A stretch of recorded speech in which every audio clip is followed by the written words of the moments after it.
Coach, this is Gary Graves from AP. Can you hear me? Yeah. Yeah. I guess when you have a record like this, how do you keep the guys kind of focused on the patience and the process as opposed to trying to do too much too soon? It's kind of what you hit on, and it's really not coaching talk for us about always talking about the process. And regardless of what those outcomes are at games or what happens during the game, we got to be about the process of going about our daily business, preparing for a team, and going out there and being the best that we can be in practice. And just knowing that those practice reps, all of them, are so vital for us to make improvements. And I think our guys have done a good job with that. You don't see guys today. It was a very spirited practice. Guys were into it, a lot of energy out there. And so I think our guys have handled it very well with it as far as the maturity of it, of keeping it about the process. Hey, Dwayne, Cameron with the Courier-Journal. Scott, after the game on Friday, said he thought the offensive line played significantly better than it did against Pitt. Kind of when you look at film, kind of what did you see from the guys up front? I thought the guys played fast. I thought they played really well in the run game, but also in protections. Cam DeGeorge, we had him playing at right tackle some, but also rotating in at both of the guard positions. Tried to just keep a good rotation there with keeping those guys fresh. And I thought the guys, they came out. We had a good bye week, like I mentioned before. And, I thought that after that Pitt game, they put a lot of it on their shoulders and wanted to go out and play this next opponent and try to make corrections from the Pitt game. And I thought the guys did come out and they played hard. And I thought they strained. And, there's still things that we've got to clean up and continue to work on. And that's what we're doing every day.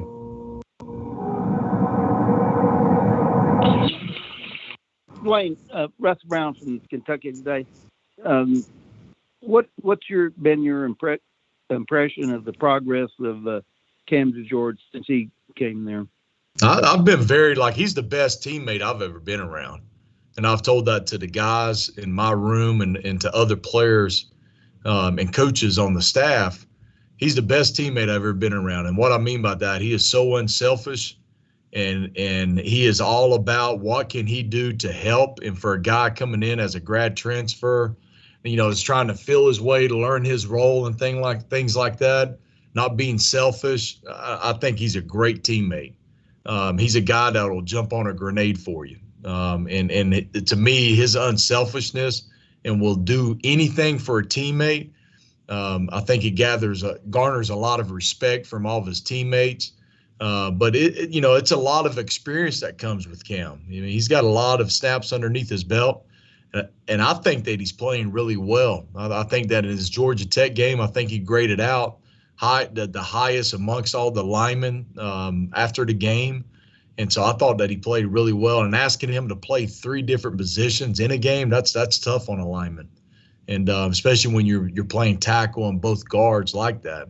And so I thought that he's doing extremely well. He's very valuable to us up front, extremely valuable. Has he exceeded your expectations?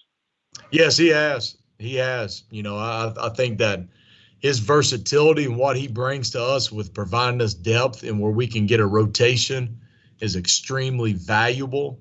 And I've told people all the time that, he started this last game against Georgia Tech, but I feel like I got 6 starters right now. And so I'm very fortunate with that and having a guy like Cam that I feel so highly about, but also is playing so well, and just the experience that he brings. Like I keep saying, I think that it's a lot, and it's just like I said before, the more you can take off guys early in games, up front in the trenches, it's a lot of body blows, and it's just back and forth. And if you can keep some of those guys fresh early on in the game, is you want to be able to finish strong. And I think Cam allows us to do that at multiple positions up front. Dwayne, Cameron from Courier again. When you talk about Cam, he was mentioned, obviously, when you moved from guard to tackle, there's different footwork and different handwork. What about him makes him so able to play those different positions in the same game? Yeah, well, for one, he's extremely smart. He knows what's going on. He could tell you what's on each play, what each person up front has to do on that play. So that allows him to be able to do the things that he does. And the second thing is his ability to do that. He's an athletic big guy. He can bend. He plays well with his hands. And to be able to go out on the edge and play as a tackle shows the type of feet and the athleticism he has and his ability to be able to change direction. And and so I've been very impressed with him from not only his skill standpoint, but his grab, like his knowledge of what we're doing up front, all the way across the board. Because he knows at any minute he can go in for any position. And to be able to go in and step in some pressure situations to go in and actually execute that, I think that says a lot about him and his preparation. And a follow-up to that, I know you recruited him and knew he'd be kind of a versatile guy. Did you think he'd be versatile enough to play at all those positions in every single game like that? To be honest, what he did his last game, starting at tackle, playing both guards. I forgot the snap count that he had. It was way up there. But just to be able to play, and they're in situations where, it's before the half where you're trying to get a score, and it's kind of like a hurry-up 2-minute situation where you're in some passing situations. To be in those different moments, those different situations in the game at different positions for him, that's impressive. And I told Coach Pete Thomas, after the game, I was like, man, what we asked Cam to do, that was remarkable what he was able to do to be able to go and play all those positions, that many snaps at different positions throughout the whole game.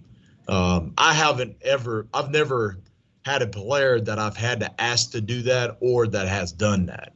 And so he's the first player that I've had to play all three positions like that in a game. And so I was pretty impressed with it. Coach, Russ Brown again. What is the challenge you guys face at Notre Dame? Well, I don't think there's one area that you can look at on their defense and say, well, this is a weakness. They run. They're very, very smart, well coached. They are where they're supposed to be, and they got great size, great length, and great speed.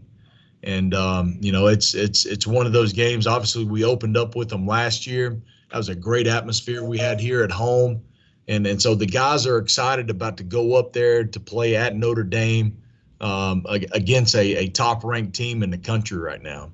And so we had a great practice today, but when you look at them, we looked at the roster and we kind of go over their depth chart today when we introduced them to the players, and they played against all these guys last year. They graduated 2 of the defensive ends they had last year, but the 2 guys that are playing now, they played significant reps last year and are very, very good. And so the guys know the challenge. They know what we got to do. And for us, I think, we got to start fast and we got to finish strong. We got that when, walking in here for this press conference that we're doing right now, it's on our walls, start fast, finish strong, start fast, finish strong. We're trying to make that an emphasis for the players this week on our side of the ball, and that's a big part of it. And because if you look at it, that to me, that's what we got to do a better job of. Last question for Coach. Go ahead. Dwayne, Cameron again. On Monday, Coach Satterfield mentioned the difference in the offense from this year to last year. It's obviously the turnovers and missing on big plays that you guys would have hit on last year. How do you guys correct those mistakes to kind of make sure you guys are a little bit more crisp on Saturday than you have been early in the season? Yeah, well, some of it is the fundamentals of each of those players that are involved in those plays. But, the turnovers, that's a huge piece of it. I think, in our 3 losses, we had 3 turnovers in each of those games. And those are valuable possessions. Anytime when, if you can have 3 extra possessions in a game, that's a lot to overcome. And so to me, you got to take care of the football. And so, that's something that you heard all the coaches out there today just stressing the taking care of the ball, making sure that we're handing it back to the officials. we're taking care of the ball all the way through the play. And I thought Georgia Tech, they did a good job of creating those turnovers. But that's something that, we've got to correct and we got to fix. And we're working hard at practice and, not only the drills that we're doing, but also emphasizing it with our scout teams, trying to do a good job of stripping balls or, trying to create turnovers themselves. And so that's something that, we're trying to get the scout teams. We're trying to make these 2 practices that we have on Tuesday and Wednesday as much as a game-like situation for us as possible. All right, guys. Appreciate your time. Thank you, guys.